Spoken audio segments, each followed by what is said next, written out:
नमस्कार दोस्तों, मैं अंजू और साहित्यिक कहानियों के चैनल कहानी संग्रह में आपका बहुत बहुत स्वागत है। दोस्तों, जैसा कि आप जानते हैं कि मालती जोशी जी की कहानियों के साथ उनके लाखों प्रशंसक अपनी जिंदगी का ताना बाना बुनते हैं। एकदम सहज और घरेलू होने के बाद भी उनकी कहानियां बहुत बड़ा सामाजिक संदेशा दे जाती हैं। उनकी कहानियां कब अपने पाठकों के मन की गहराइयों में उतर जाती हैं, पता ही नहीं चलता। उन्हीं के द्वारा एक ऐसी ही कहानी आपके सम्मुख प्रस्तुत करने जा रही हूँ जिसका शीर्षक है बहुरी अकेला। तो आइए सुनते हैं मालती जोशी जी द्वारा लिखित बहुत ही सुंदर कहानी बहुरी अकेला। स्टाफ रूम में गर्मा गर्म बहस चल रही थी। मुझे देखकर क्षण भर तो ऐसा सन्नाटा खिंच गया कि मुझे लगा कि कहीं बहस का मुद्दा मैं ही तो नहीं हूँ। तभी मिसेस झा ने कहा, लो ये आ गई मिस स्मार्टी, इन्हें भेज दो, बहुत काबिल आइटम है, कैसी भी सिचुएशन हो ब्रेवली हैंडल करती हैं। मिसेस सक्सेना मुंह बनाकर बोली, वे दिन गए मिसेस झा, अब तो ये मिस प्रिविलेज्ड हैं, इन्हें कोई हाथ भी नहीं लगा सकता। क्या हुआ भाई, सुबह सुबह मुझ पर इतनी कृपा दृष्टि क्यों हो रही है? मैंने आखिर पूछ ही लिया। अरे हम गरीब क्या कृपा दृष्टि करेंगे, कृपा दृष्टि तो आप पर मैडम की है, इसीलिए तो तुम्हें कोई असाइनमेंट नहीं दिया जा सकता, खासकर संडेज को। मिसेस सक्सेना कुटिलता से आंखें नचाकर बोली, कुछ पता भी तो चले कि माजरा क्या है? मैंने कुर्सी खींचते हुए कहा। उत्तर में सबने एक साथ बोलना शुरू किया। बड़ी देर बाद मेरी समझ में जो आया उसका सार यह था कि शुक्रवार को एमए फाइनल की लड़कियां अजंता एलोरा जा रही हैं, पर इंचार्ज मिसेस गुप्ता के ससुर जी आज अचानक कूच कर गए। अब सवाल यह है कि उनके स्थान पर किसे भेजा जाए। सबकी अपनी परेशानियां थीं। मिसेस सक्सेना की बिटिया वायरल में पड़ी थी। रविवार को किरण के देवर की सगाई थी। मिसेस कृपाल की सास पैर में प्लास्टर बंधवाकर पड़ी थी। खंडेलवाल के पूरे दिन चल रहे थे। दासगुप्ता के दोनों बच्चों के सोमवार से टर्मिनल्स शुरू हो रहे थे और बिसारिया पहले से छुट्टी पर थीं। स्टाफ में 2-3 अति बुजुर्ग सदस्य थीं जिन्हें इस मिशन पर भेजना बेकार था। एकाएक मुझे याद आया, विभा भी तो जा रही है ना, या उसके यहाँ भी कोई प्रॉब्लम है? विभा तो जा रही है, पर वह तो खुद बच्ची है, लड़कियों को क्या संभालेगी? कोई जिम्मेदार व्यक्ति भी साथ होना चाहिए, और तुम्हें कोई हाथ नहीं लगा सकता। मैडम की चहेती जो हो, उनकी सख्त हिदायत के बिना अंजू शर्मा को छुट्टी के दिन कोई काम ना सौंपा जाए। देर से शादी करने का यही तो फायदा है, सबकी सिंपैथी मिल जाती है। मैं चकित सी देखती रह गई। ये सब की सब मेरी कुलीग्स थीं। सालों से हम साथ काम कर रहे थे। हमेशा कैसी शहदगुली बातें करती हैं। आज पता चला कि सबके मन में कितना जहर भरा हुआ है। उन सबके पास व्यस्तताओं की एक लंबी लिस्ट थी। एक मैं ही फालतू नजर आ रही थी, पर उनके शब्दों में प्रिविलेज थी, इसलिए सबकी जबान पर जैसे कांटे उगाए थे। भला हो मिसेस देश पांडे का, मेरा पक्ष लेते हुए बोली, अभी तक तो यही बेचारी सारी बेगार हो रही थी, अब इसके साथ मैडम थोड़ा सिंपैथेटिक हो गई हैं तो तुम लोगों को जलन हो रही है। अरे यह तो सोचो कि इतनी देर से उसने शादी की है, पति भी साथ नहीं रहते, एक छुट्टी के दिन ही मेल मुलाकात हो पाती है, वह भी तुम लोगों से देखी नहीं जाती। उनकी बुजुर्गियत का ख्याल करके सब चुप हो गईं, पर सबके चेहरे पर यह भाव था कि इतनी देर से शादी की है तो उसका खामियाजा हम क्यों भुगते। मिसेस सक्सेना से तो आखिर रहा नहीं गया। बोली, आंटी अब साल भर तो हो गया, इतना तो कोई नई नवेली बहू को भी नहीं सहेजता। मेरा तो जैसे खून खौल गया। आप लोग यही चाहती हैं कि इस बार लड़कियों के साथ जाऊं तो चली जाऊंगी, उसके लिए इतने तानों लानों की क्या जरूरत है? और मिस्टर हबी, उनका क्या होगा? उसकी चिंता आपको क्यों हो रही है? That is my problem. उसी तैश में मैं मैडम के कमरे में चली गई और कह दिया कि मिसेस गुप्ता के न आने से कोई परेशानी हो रही हो तो मैं तैयार हूँ। वे कुछ देर तक मुझे देखती रहीं, फिर बोली, it is very supporting of you. दरअसल मैं तुम्हें बुलाने का सोच ही रही थी। अकेली विवाह पर भी तो भरोसा नहीं किया जा सकता ना। तो आप इतना संकोच क्यों करती हैं ma'am? You are the boss. आप जिसे कहेंगी उसे जाना ही पड़ेगा। आप नहीं जानती आपके इस सौजन्य का लोग कितना गलत अर्थ निकालते हैं। I don't care. मैं तो सिर्फ शर्मा जी के बारे में सोच रही थी। मैं 4-5 बार उन्हें बतला चुकी हूँ कि वे मिस्टर कश्यप हैं, शर्मा नहीं, पर उन्हें याद ही नहीं रहता। अब तो मैंने टोकना ही भी छोड़ दिया है। इसलिए उनके सुर में सुर मिलाकर कहा, आप शर्मा जी की चिंता न करें, मैं उन्हें फ़ोन कर दूंगी।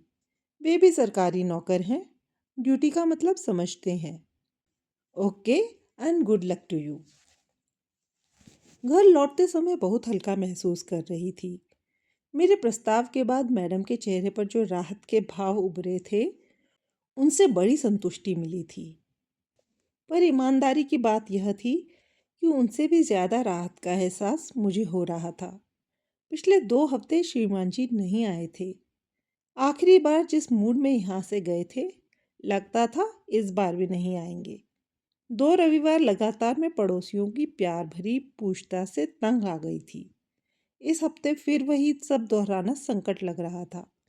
शायद इसलिए आगे बढ़कर मैंने यह जिम्मेदारी ले ली थी। मुझे एक बहाना चाहिए था, सो मिल गया। कभी कभी लगता है मैंने नाहक ही शादी की। जिंदगी अच्छी भली गुजर रही थी, न कोई टेंशन था, न पछतावा। बस एक शादी की चिंता थी जो मुझसे ज्यादा मेरे भाइयों को खाई जा रही थी। अपनी भरी पूरी गृहस्थियों के बीच बेचारे एक अपराध बोध के साथ जी रहे थे। बड़े भैया की पिंकी के बीए कर लेने के बाद तो सबके सब जैसे एकदम व्यग्र हो उठे। कम से कम उसकी शादी से पहले मेरी हो जाना लाजमी था। सो श्रीमान कश्यप को घेरा गया। 10 और 12 साल के 2 बच्चों के बाप से शादी करना मेरे लिए कतई रोमांचक नहीं था। पर भाई आश्वस्त थे कि मुझे अपना एक घर मिल गया है। पर उस घर से जुड़ कहाँ पाई? किसी ने मौका ही नहीं दिया। शादी के बाद 4-5 दिन रही थी। बाद में दीपावली पर लक्ष्मी पूजन के लिए गई थी, बस। छुट्टियों में वे मुझे 1 आध महीना घुमाने ले गए थे। 1 महीना मुझे भाइयों के पास रहने के लिए कह दिया था। भाइयों के पास तो हर छुट्टी में जाती थी, पर इस बार का अनुभव नया था। पीहर आई बहन बेटी का स्वागत सत्कार, लाड दुलार पहली बार ही पाया था। शादी के बाद भी मैं तो उसी घर में बनी रही। पर हाँ, मिस्टर कश्यप को ज़रूर एक अतिरिक्त घर मिल गया था। उनकी सारी छुट्टियां यहीं गुजरती। केंद्र सरकार की नौकरी थी, शनिवार रविवार छुट्टी होती। वे भोपाल से शुक्रवार को इंटरसिटी से आते और सोमवार की सुबह उसी ट्रेन से लौट जाते। साल भर में मेरा दाम्पत्य जीवन इसी साप्ताहिक तर्ज पर चल रहा था। उस रविवार की रात को भी वे घड़ी में अलार्म भर रहे थे कि मैंने कहा, सुबह चले जाएंगे। जाना तो पड़ेगा ही, कल सोमवार है। भूल गई क्या? सोमवार को कैसे भूल सकती हूँ? मुझे भी तो कॉलेज जाना है। पर मुझे भी कुछ याद आ रहा है। क्या? कल शाम मैंने कुछ लोगों को खाने पर बुला लिया था। कल क्यों? आज ही बुला लेती ना। यूं ही बुलाना अच्छा नहीं लगता, कोई मौका भी तो हो। तो कल क्या है? आपकी याददाश्त तो इतनी अच्छी है, आपको यहाँ बैठकर भी अपने बच्चों के ही नहीं, भांजे भतीजों के, मामा मौसियों के जन्मदिन याद आ जाते हैं। कल तुम्हारा जन्मदिन है? नहीं, मेरा जन्मदिन तो कब से आकर चला गया। जिन्हें याद था उन्होंने मना भी लिया। आपके लिए मुझे 100 बहाने गढ़ने पड़े। एक साड़ी अपनी ओर से खरीदकर आपके उपहार के तौर पर पेश करनी पड़ी। मेरा जन्मदिन आपको याद नहीं रहा, कोई बात नहीं। पर कल की तारीख तो आपको याद रखनी चाहिए, या कि उसका भी आपके निकट कोई महत्व नहीं है। न चाहते हुए भी मेरी आवाज़ थोड़ी तल्ख हो गई थी। उन्होंने कैलेंडर की ओर नज़र डाली। ओह, कल 11 नवंबर है। मतलब अपनी शादी को 1 साल पूरा हो गया। धन्य भाग्य, आपको याद तो आया।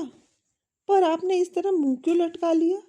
मैंने रुकने के लिए कहा ज़रूर है, पर कोई प्रॉब्लम हो तो रहने दीजिए। सेलिब्रेशन का मूड अगर है तो मैं साथ चली चलती हूँ, नहीं तो उसकी भी कोई ज़रूरत नहीं है। तुम चलना चाहो तो ज़रूर चलो, उन्होंने कहा, पर स्वर में कोई आग्रह नहीं था। सेलिब्रेशन का तो ऐसा है कि बच्चों की परीक्षाएं चल रही हैं। मंगलवार को रौनक का गणित का पेपर है, इसलिए मेरा कल जाना ज़रूरी है। सेलिब्रेशन से मेरा मतलब किसी पार्टी से नहीं था। हम सब मिलकर बाहर खाना खा सकते थे या एक आध पिक्चर देख सकते थे। बच्चों की परीक्षाएं चल रही हैं तो कोई बात नहीं, हम लोग दिन भर साथ ही रह लेते। यह प्रस्ताव आपकी ओर से आता तो मैं उतने ही में खुश हो जाती, पर आपको तो याद ही नहीं था। आपको अम्मा जी के ठाकुर जी तक की याद रहती है।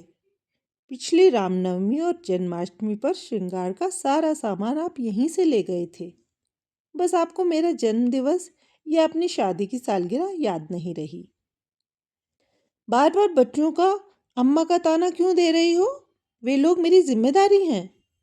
और मैं क्या हूँ? सिर्फ ज़रूरत। कैसी ज़रूरत? यह भी बताना पड़ेगा। कुछ देर तक कमरे में भीषण स्तब्धता छाई रही। फिर मैंने ही कहा, आप बच्चों के सामने एक आदर्श पिता बने रहना चाहते हैं, इसीलिए मुझे तरहीज नहीं देते, जानती हूँ। इसीलिए आज तक आपने मेरे स्थानांतरण के लिए प्रयत्न नहीं किया। आश्चर्य तो यह है कि अम्मा जी ने भी कभी इसके लिए जोर नहीं दिया। Please leave my mother alone. मैं कोई उन्हें गाली थोड़ी ही दे रही हूँ, एक बात कह रही हूँ। कोई भावुक महिला होती तो कहती, बहू अब तुम आकर जल्दी से अपना घर बार संभालो और मुझे छुट्टी दो। पर वे तो बड़ी प्रैक्टिकल हैं, उन्हें यही व्यवस्था रास आ गई है। घर उनका एकछत्र शासन में भी बना रहता है और बेटे को कोई परेशानी भी नहीं होती। वह आदर्श बेटा बना रहता है, आदर्श पिता बना रहता है और उसकी साप्ताहिक आनंद यात्रा भी निर्विघ्न चलती रहती है। आनंद यात्रा? वाह! तुम क्या सोचती हो, तुम कोई हुस्न परी हो जिसके लिए मैं दीवानावार चला आता हूँ? ठक! लगा जैसे किसी ने कलेजे पर एक घूंसा जड़ दिया हो। बड़ी मुश्किल से मैं उस पीड़ा को जब्त कर पाई। फिर अत्यंत कसैले स्वर में कहा, मैं हुस्न परी होती तो 34 साल तक अनब्याही न बैठी रहती और नहीं 2 बच्चों के बाप से शादी करती। यह बात कहने के साथ ही मैं दीवार की ओर मुंह करके लेट गई थी। इस कारण उनका चेहरा नहीं देख पाई, पर वह जरूर स्याह पड़ गया होगा। वे उस रात कब कहाँ सोए मैं नहीं जानती। सुबह अलार्म बजा था, पर मैं नहीं उठी। उन्होंने शायद अपने से ही चाय बनाई थी, पर मैं दम साधे पड़ी रही। जाते समय उन्होंने मुझे आवाज़ दी भी हो तो पता नहीं। सुबह उठी तो लगा जैसे एक भयानक स्वप्न देखकर जागी हूँ। उसके बाद आज तीसरा शुक्रवार है, जनाब की कोई खबर नहीं। रूठ कर गए हैं, सोचा होगा मना लेगी, पर हम उस मिट्टी के नहीं बने हैं, बल्कि गुस्सा तो मुझे होना चाहिए था। अपमान तो मेरा हुआ है। सच तो यह है कि उनके न आने से मुझे राहत ही मिली थी, क्योंकि मुझे लग रहा था कि अब मैं उस व्यक्ति का स्पर्श या सामीप्य सहन नहीं कर पाऊंगी। सुबह बैग भर रही थी कि फोन खड़का। मैं बोल रहा हूँ। मैं? कितना जबरदस्त अहम है, जैसे आवाज सुनते ही पहचान लिए जाएंगे। अच्छा, आप हैं? कहिए। हम लोग रात को 9 बजे तक पहुंच रहे हैं। फोन इसलिए किया कि खाना बनाकर रख सको। पिछले 2 शुक्रवार से मेरा सारा खाना बर्बाद हो रहा था, पर मैंने उसका जिक्र न करते हुए कहा, हम लोग मतलब बच्चे भी साथ आ रहे हैं, इसलिए बस से आ रहा हूँ। ट्रेन बहुत लेट पहुँचती है। मैं पसोपेश में पड़ गई। मेरी चुप्पी से वे भी थोड़े विचलित हो गए। क्या हुआ? Any problem? कहो तो बच्चों को न लाऊं? बड़ी मुश्किल से तो उन्हें राजी किया था। बच्चे आ रहे हैं तो दे आर मोस्ट वेलकम, लेकिन सचमुच एक प्रॉब्लम आ गई है। मैं आज शाम को अजंता एलोरा जा रही हूँ। प्रोग्राम बदल नहीं सकती? नहीं, क्योंकि यह प्लेजर ट्रिप नहीं है। कॉलेज की लड़कियों के साथ इंचार्ज बनकर जा रही हूँ। पर तुम ही क्यों? मैं क्यों नहीं? पिछले साल भर से तो उन्होंने मुझसे कोई काम नहीं लिया। मेरे सारे संडेज फ्री रखे। कॉलेज में इतनी परीक्षाएं होती हैं, पर कभी इन्विजिलेशन की ड्यूटी भी नहीं दी। पर किसी की सदाशयता का ज्यादा फायदा उठाना अच्छा थोड़े ही लगता है। आखिर ये मेरी नौकरी है। इस बार उधर चुप्पी छाई रही। फिर 2 हफ्ते से आप आए नहीं थे, तो मैंने सोचा इस बार भी नहीं आएंगे। मैं 2 हफ्तों से नहीं आया, तो तुमने कोई खोज खबर भी तो नहीं ली। एक बार फोन ही कर लेती। कारण मुझे मालूम था, इसलिए फोन नहीं किया।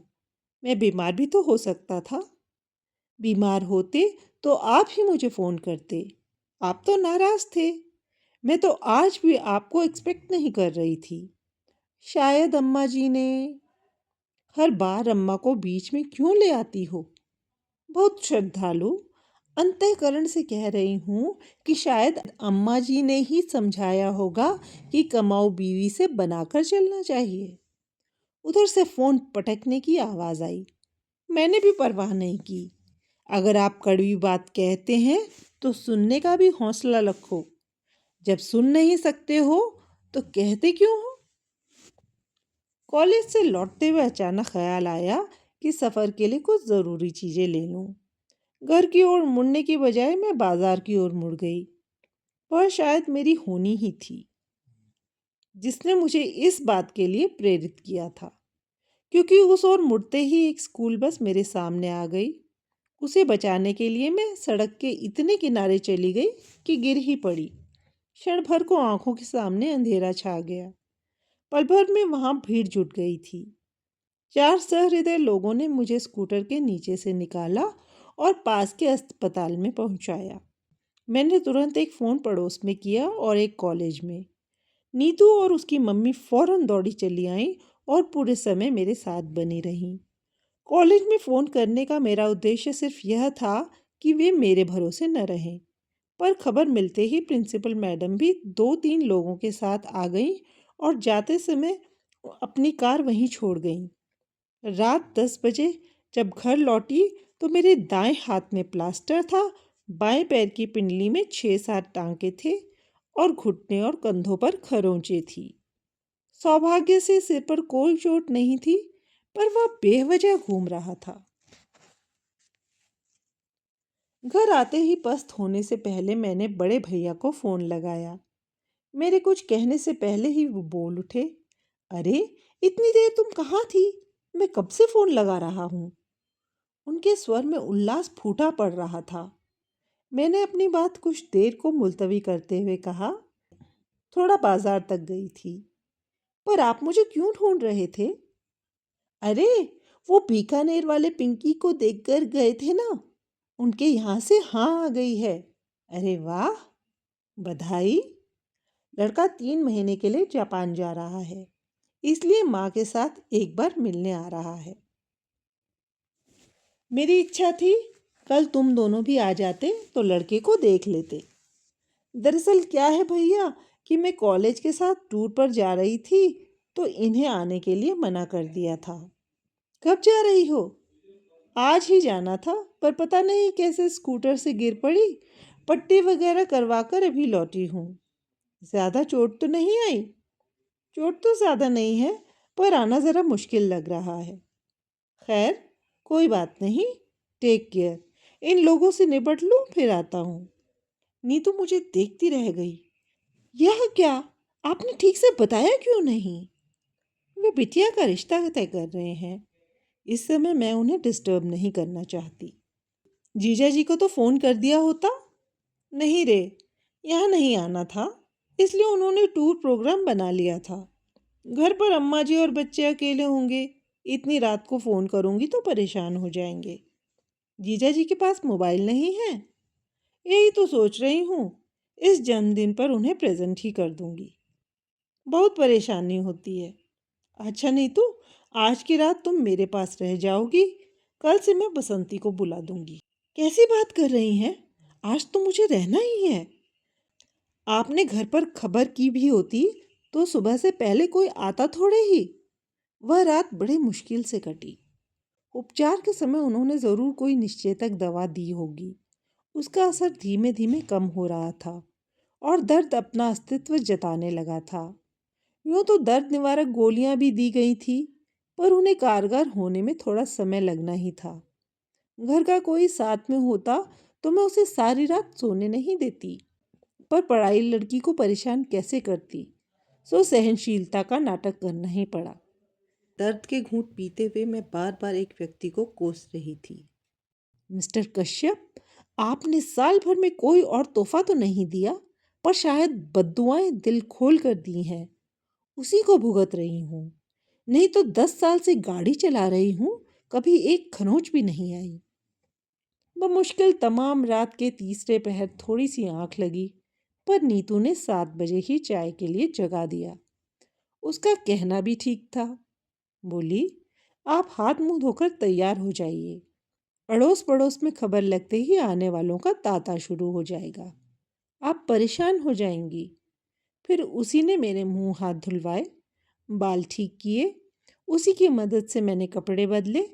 फिर उसने मेरे हाथ में कॉर्डलेस थमाकर मुझे सोफे पर लिटा दिया। आसपास तकिए लगाकर ऐसी व्यवस्था कर दी कि मैं अधलेटी रह सकूं। बोली कि हर किसी को बेडरूम तक लाना ठीक नहीं लगता।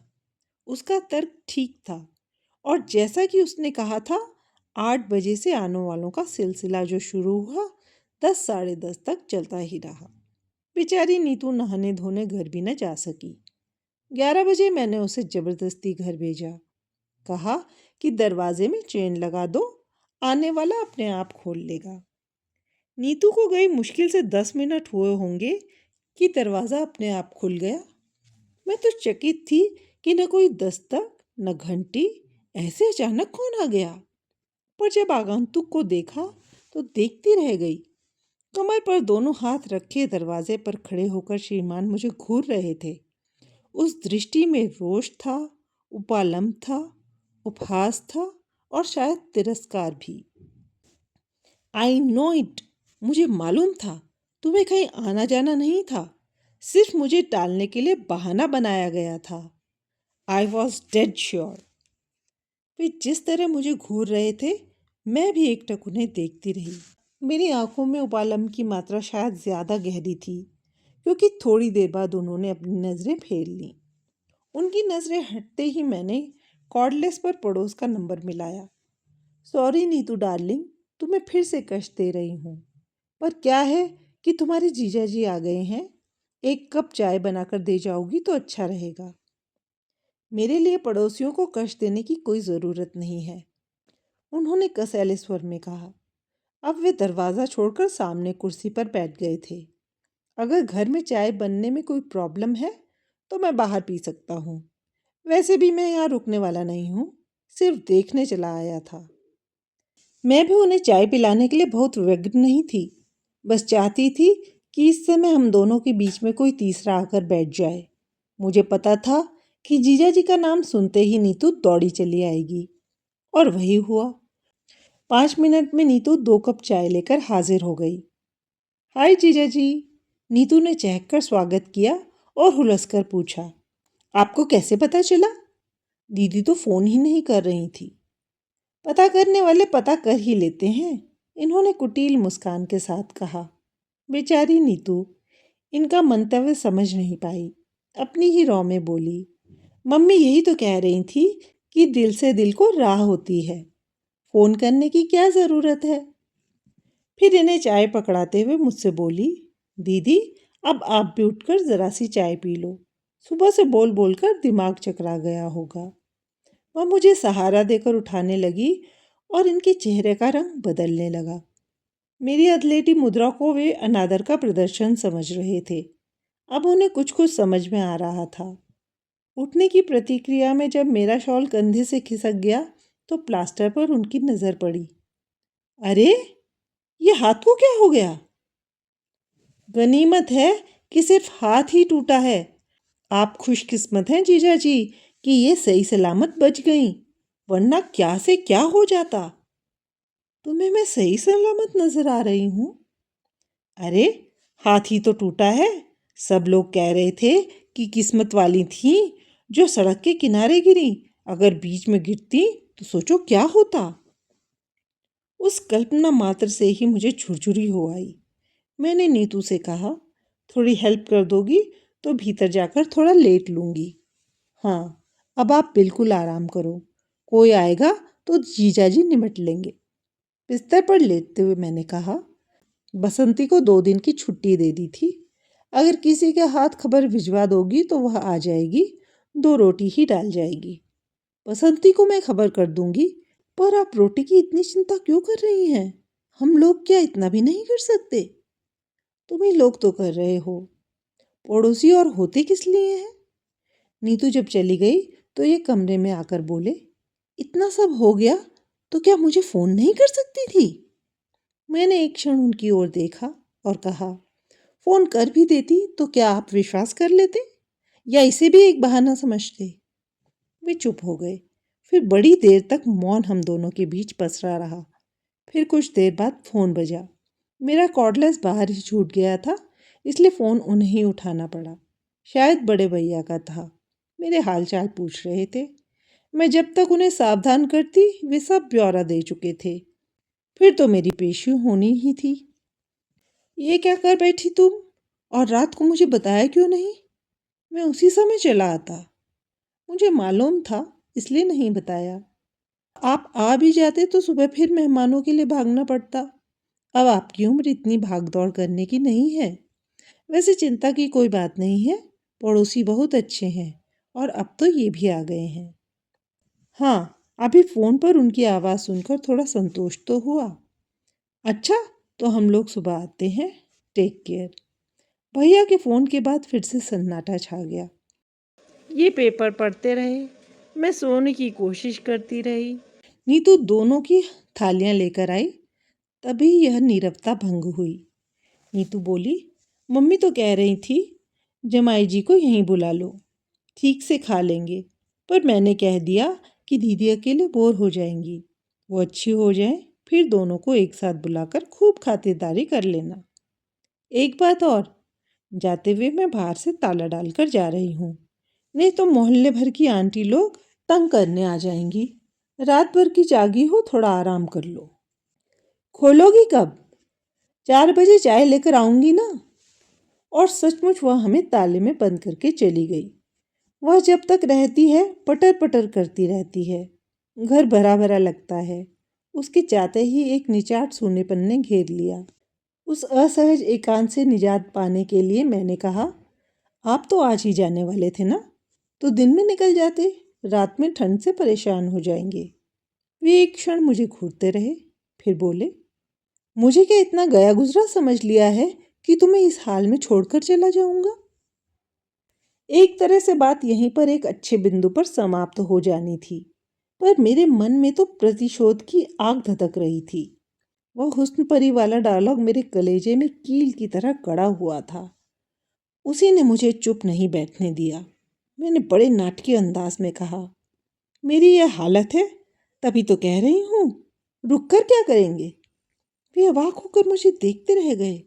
What do you mean? कुछ नहीं, एक पुरानी बात याद आ गई। एक बार आए थे ना, और मैं संकोच के मारे क्षण भर को चुप रह गई। उस दिन आप कितना नाराज हुए थे। कहा था कि फोन तो कर देती। बेकार में 200-250 रुपए का चूना लग गया। उनका चेहरा फक पड़ गया। दुबती सी आवाज में बोले, उस बात को अब तक गांठ बांधे बैठी हो? यही क्यों? और बहुत सी हैं। सारी गांठें खोलने बैठूंगी तो सुबह से शाम हो जाएगी। तुम तो ऐसे कह रही हो जैसे मैं तुम पर बहुत अत्याचार करता रहा हूँ। प्रचलित मायनों में जिसे अत्याचार कहते हैं वह तो आप कर नहीं सकते थे, क्योंकि मैं उतनी बेचारी नहीं हूँ। आपका तरीका बहुत सोफिस्टिकेटेड है और अप्रोच बहुत ही प्रैक्टिकल। बहुत आसानी से आप अपने सामने वाले की भावनाओं को अनदेखा कर सकते हैं। मसलन मसलन अब कहाँ से शुरू करूं? चलिए शुरू से करते हैं। याद है जब शादी के बाद पहली बार हम लोग इस घर में आए थे, मेरी सहेलियों ने घर को बहुत कलात्मक ढंग से सजाया था। हमारा स्वागत भी बहुत शानदार हुआ था। हार, फूल, संगीत, उपहार, मिठाई और लोग इतने कि पैर रखने की जगह नहीं थी। उसके बाद जब हम अकेले हुए तो आपका प्रश्न था, फ्लैट तो बहुत सुंदर है, कितने का पड़ा? क्या मुझे यह पूछने का हक नहीं था? जरूर था, पर आपकी टाइमिंग गलत हो गई। उस निभृत एकांत की अवहेलना कर आप इंदौर और भोपाल की कीमतों की तुलना करते रहे। बातों बातों में आपने यह भी पूछ लिया कि मैंने लोन बैंक से उठाया था या जीपीएफ से लिया था, और यह भी कि किश्तें पट गईं या कि अभी बाकी हैं। मेरे ख्याल से मुझे यह भी पूछने का हक नहीं था। हक 100% है, पर यह विषय उस दिन के लिए नहीं था। मुझे मालूम है, मेरी शादी में मेरी नौकरी, मेरा वेतन, मेरा फ्लैट प्लस पॉइंट्स थे, पर वे ही अहम मुद्दा होकर रह जाएंगे और मैं गौण हो जाऊंगी, यह नहीं सोचा था। अगली बार आप जब आए तो आपने नॉमिनेशन के बारे में पूछा था। मैंने दोनों भाइयों के बेटों को फ्लैट और जीपीएफ के लिए नॉमिनेट किया हुआ था। आपने कहा कि अगर नामांकन बदलना है तो फुर्ती करनी होगी, नहीं तो बाद में बहुत परेशानी होती है। इसमें गलत क्या था? सरकारी दफ्तर में काम करता हूँ, रोज देखता हूँ कि लोग बाद में कितने परेशान होते हैं। मैं भी जानती हूँ, पर महीने भर पहले ब्याही औरत भविष्य के सपने रखती है। उसे वसीयत के बारे में सोचना जरा अच्छा नहीं लगता। बदली हुई परिस्थिति में शायद मैं खुद इस विषय में पहल करती, पर आपकी उतावली देखकर वितृष्णा हो आई। इसके बाद तो एक्सप्लॉयटेशन का एक अनवरल सिलसिला शुरू हो गया। मेरे टेलीफोन का बिल दुगुना तिगुना आने लगा। सब लोग छेड़ते कि रात रात भर मियाँ से बात करती होगी। उन्हें क्या पता था कि मियाँ ने घर पर बात करने के लिए एकदम मना किया हुआ है, और दफ्तर में बात करना मुझे अच्छा नहीं लगता। उन्हें कैसे बताती कि यहाँ आकर श्रीमान को सारे दोस्तों के, भाई भतीजों के जन्मदिन याद आ जाते हैं। सारे रिश्तों की मिजाज पुरसी और मातम पुरसी यहीं से होती है। यह तो शायद तुम्हें भी पता होगा कि लॉन्ग डिस्टेंस कॉल संडेज को सस्ती पड़ती हैं, और अक्सर संडेज को मैं यहीं होता हूँ। हाँ, मुझे पता है, और मुझे यह भी पता है कि इंदौर का कपड़ा मार्केट बहुत अच्छा है, इसलिए चादरें और पर्दे यहीं से खरीदने चाहिए। यहाँ की रेडीमेड गारमेंट्स की मंडी भी मशहूर है, इसलिए बच्चों के जन्मदिन के कपड़े यहीं से लेने चाहिए।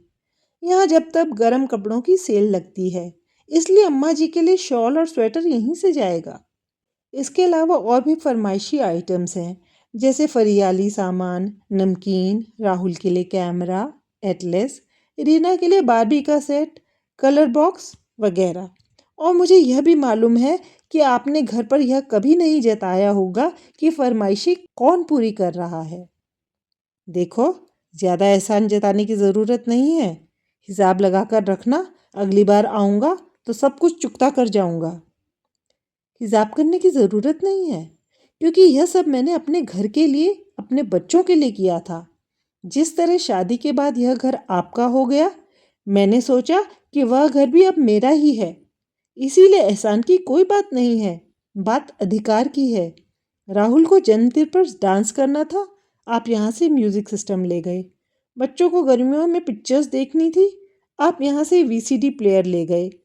बार बार बिजली गुल होने से बच्चों की पढ़ाई हर्ज होती है, इसलिए मेरा इमरजेंसी लैंप भी भोपाल पहुंच गया। मैं शिकायत नहीं कर रही हूँ, आपको अधिकार था और आपने उसका उपयोग किया, पर यह तो वन वे ट्रैफिक हो गया। मुझे तो कोई अधिकार मिला ही नहीं, मेरा तो सिर्फ एक्सप्लॉयटेशन किया गया। एक्सप्लॉयटेशन? वाह, सुनने में तो बुरा लगता है ना। शोषण कहूंगी तो और भी बुरा लगेगा, पर मेरे साथ यही हो रहा था और वह मेरी समझ में भी आ रहा था। पर मैंने मन को बहला लिया था कि मैं घर की किश्तें चुका रही हूँ।